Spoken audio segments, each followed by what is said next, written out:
கர்த்தருக்குள் பிரியமானவர்களே, ஜூலை 17 இன்றைய பனித்துளிகளின் தலைப்பானது உன்னத ரகசியம். வசனம் நியாயாதிபதிகள் 6வது அதிகாரம் 12வது வசனம். கர்த்தருடைய தூதனானவன் அவனுக்கு தரிசனமாகி, பராக்கிரமசாலியே, கர்த்தர் உன்னோடு இருக்கிறார் என்றார். தேவன் கிதியோனை முதலாவது சந்தித்த பொழுது கிதியோன் முற்றிலும் தாழ்மட்டத்தில் இருந்தான். தங்கள் விளைச்சல்களை சூறையாடி இஸ்ரவேலர்களின் வாழ்க்கையை மிகுந்த நெருக்கடியாக மாற்றி அவர்களை மீதியானியர்கள் பல ஆண்டுகளாக ஆட்கொண்டு வந்தார்கள்.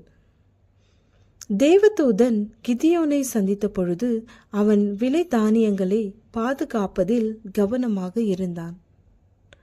தூதருடைய வாழ்த்துக்கும் கிதியோனின் பதிலுக்கும் உள்ள வித்தியாசத்தை பாருங்கள். தேவதூதன் அவனை பராக்கிரமசாலியே என்று அழைத்தார். அதற்கு மாறாக கிதியோன் தன் குடும்பம் மிகவும் சிறியது என்றும் தான் எல்லோரிலும் சிறியவன் என்றும் பதிலளித்தான். தாவீதைப் போலவே தன் குடும்பத்தினரால் எத்தகைய மேன்மையான வேலைக்கும் தெரிந்து கொள்ளப்படாத நிலையில்தான் இருந்தான்.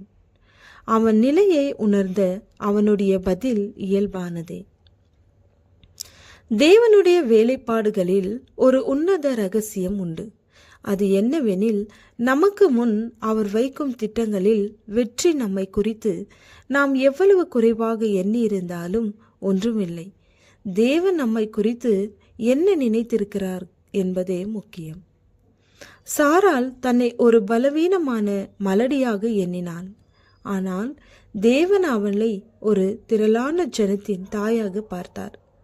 மோசே தன்னை ஒன்றுக்கும் உதவாத திக்குவாயனாக பார்த்தான். ஆனால் தேவன் அவனை இஸ்ரவேலர்களின் தலைவனாக பார்த்தார். ஒரு எளிமையான மீனவனாக பேதுரு தன்னை பார்த்தான். ஆனால் தேவனோ அவனை திருச்சபையின் பாறையாக பார்த்தார். பவுலை எல்லோரும் சபையை பாழாக்குகிறவனாக பார்த்தார்கள். ஆனால் தேவன் அவனை புறஜாதிகளின் சத்திய தூதுவனாக பார்த்தார். சகேயுவை மக்கள் பாவி என்று நினைத்தார்கள். ஆனால் தேவன் அவனை ஆபிரகாமின் குமாரன் என்று நினைத்தார். அன்பான விசுவாச பிள்ளைகளே, நீங்கள் உங்களை குறித்து என்ன நினைக்கிறீர்கள்?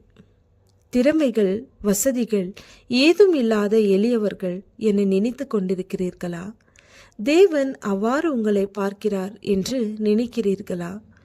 யெகோவாவின் தூதர் இன்று உங்களை ஒரு சிறப்பான தேவ திட்டத்திற்கு அழைப்பார் எனில் உங்கள் பதில் என்னவாக இருக்கும்? நாம் பலவீனர்களாக இருக்கலாம். அந்த பலவீனங்களை தேவனுடைய கரத்தில் நாம் தரும்போது அவர் நம்மை பலமுள்ளவர்களாக மாற்றுவார். ஜெபம். ஆண்டவரே, உம்மை ஊழிய திட்டத்தில் எங்களை பயன்படுத்தி அருளும். ஆமென்.